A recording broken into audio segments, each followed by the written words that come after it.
व्यापार छोड़ना नहीं है, धंधा पानी छोड़ना नहीं है, लेकिन पहले वीतराग आगे रहेगा। भोजन करूंगा, भोजन छोड़ूंगा नहीं, भोजन करूंगा लेकिन पहले वीतरागी को देकर करूंगा और बाद में करूंगा। जो वीतरागी को भोजन देकर स्वयं भोजन करता है, इसी ने राग को सज्जन बना दिया और गुलदस्ता बना दिया गृहस्थी को। सुबह उठ करके जो भगवान को, धर्म को, ध्यान को आगे करता है और बाद में गृहस्थी बसाता है, उसने राग को गुलदस्ता बना दिया। जो अपने जीवन में कुछ भाग ऐसा निकालता है कि नहीं मैंने धन कमाया है, भोगूंगा बाद में, पहले दान दूंगा। मैंने हमेशा कहा हुआ है, बचा हुआ धन, बचा हुआ अन्न भिखारी को दिया जाता है। रिपीट करो, बचा हुआ धन, बचा हुआ अन्न भिखारी को दिया जाता है। बचा हुआ समय अपाहिजों को दिया जाता है, क्लिष्ट जीवों को दिया जाता है, दुखी लोगों को दिया जाता है। बचा हुआ समय, कोई भी चीज बची हुई है, कपड़े तुम्हारे बचे हुए हैं, भिखारी को दिए जाते हैं। भोजन बचा हुआ है, भिखारी को दिया जाता है।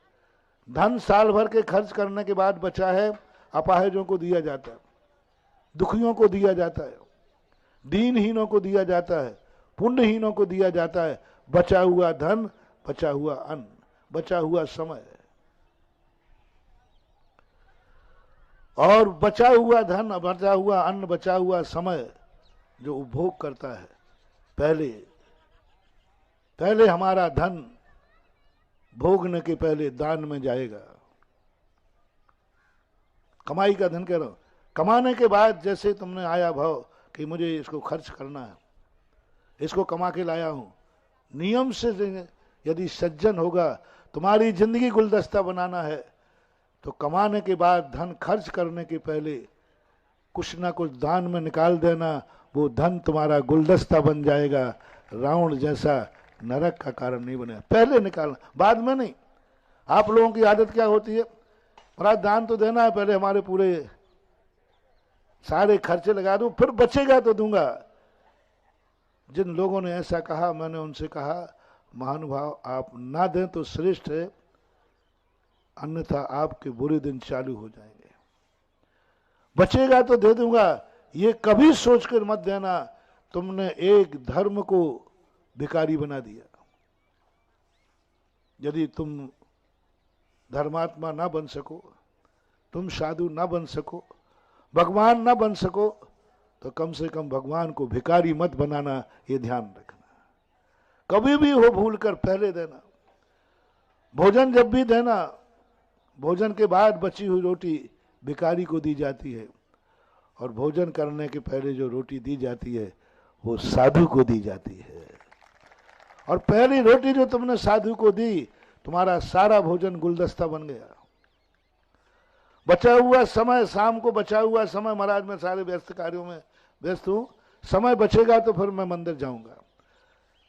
देखो मैं महाराज बहुत व्यस्त हूं, समय रहेगा तो मैं महाराज के पास जाऊंगा, समय रहेगा तो मैं प्रवचन सुनने आऊंगा। महानुभाव मत आना, मत आना, मत आना। मैं तुम्हें भिखारी बन के प्रवचन नहीं सुनाना चाहता, मैं साधु बन करके प्रवचन सुनाना चाहता। बचे हुए समय में से तुम लाओगे कि शाम बचेगा समय तो प्रवचन में आ जाऊंगा, बचेगा समय तो मैं ये कार्य कर लूंगा।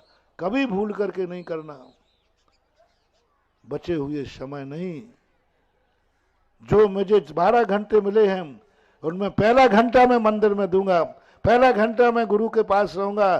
समय बाद में बचेगा, मैं व्यापार में चला जाऊंगा। आज तो महाराज का प्रवचन सुनने पहले जाऊंगा, तो ये प्रवचन तुमने साधु का सुना है और साधु का प्रवचन सुनोगे, नियम से तुम्हारी जिंदगी गुलदस्ता बनेगी। तुम भिखारी का प्रवचन सुनते हो,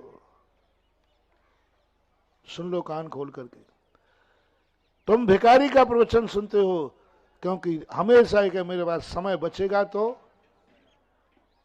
ठीक बोल रहा हूं ना मैं? ऐसा होता है कि नहीं? समय बचेगा तो मैं आज, किसी ने कहा भाई आज महाराज का प्रवचन है, अरे भाई मैं थोड़ा व्यस्त हूं, आगे बोल दो ना। ये बोलचाल की भाषा में होता है कि नहीं? मैं थोड़ा व्यस्त हूं, कार्यक्रम समय बचेगा तो मैं जरूर आऊंगा। मत आना महानुभाव, कम से कम मेरे प्रवचन में मत आना। मैं कम भीड़ में भी बोलने में मजा आता है।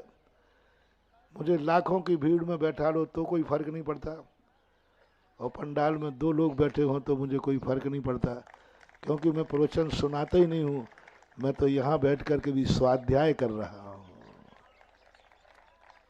एक नई चिंतन मिला, एक नई खोज मिली। मैं कहां ताजमहल आया हूं, मैं तो यहां स्वाध्याय करने आया हूं। आज का इतना बड़ा स्वाध्याय हो गया, राग आगे है, राग पीछे है, ये कम स्वाध्याय हुआ? सारा स्वाध्याय इसी के लिए तो करता हूं। साधु कहीं भी बैठे, आज पता चला कि पूज्यवर नेमीचंद महाराज ने एक लिखा था, हम साधुओं को छूट दी थी, हम लोग कोई स्थान की पाबंदी नहीं है, हम कहीं भी जाएं, कुछ भी देखें, कुछ भी सोचें, कुछ भी करें, जम किंचंती चिंतन तो निरीह वित्ते हवे जदा साहू। साधु से कहता तुझे जो मर्जी आज हो कर। तो मैंने कहा देखो भगवान गुरुदेव, आप ये छूट दे रहे हो, मैं इसका दुरुपयोग करूंगा। बोले क्या करेगा? मेरे भक्त लोग हैं, मैं तो नहीं जाऊंगा, लेकिन भक्त लोग बहुत हमारे खतरनाक हैं। ये हमारे स्थान पे तो आए या नहीं आए, लेकिन ये अपने स्थान पे जरूर ले जाएंगे।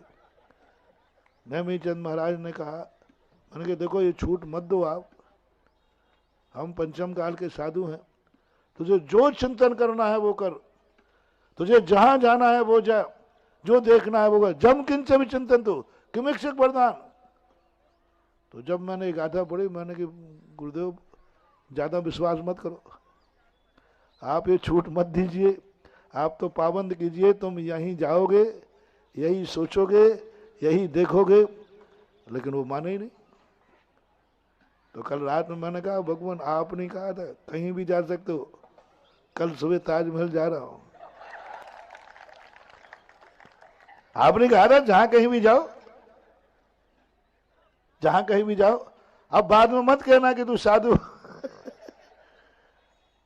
हो। नेमीचंद महाराज ने कहा तू जा तो सही,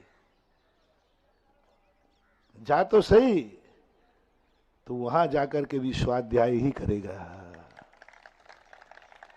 राग में भी तुझे गुलदस्ता ही खिलाएगा। तो उस दलदल में फंसने वाला नहीं है, तो उस दलदल में भी पंख से पंकज ही बनाएगा। और आज देखते ही मेरा सारे जितना हुआ पोए था, जितना हुआ पोए था, जैसे एक नजर दृष्टि और ताजमहल पर पड़ी, तो अब मुझे कोई डर नहीं है। मुझे नेमीचंद महाराज को 100 बार नमोस्तु कि भगवान आपको अपने शिष्य पर इतना विश्वास था, अपने साधु पर विश्वास था कि खुली छूट आपने दे दी, इसलिए मुझे कोई फर्क नहीं पड़ता। बचा हुआ नहीं, बचा हुआ समय नहीं। जिंदगी में कभी मत बोलना कि टाइम बचेगा तो मंदिर आ जाऊंगा, टाइम बचेगा तो मैं प्रवचन सुनने आ जाऊंगा, टाइम बचेगा तो मैं माला फेर लूंगा, टाइम बचेगा नहीं। धर्म के लिए ये शब्द कभी उपयोग नहीं करना।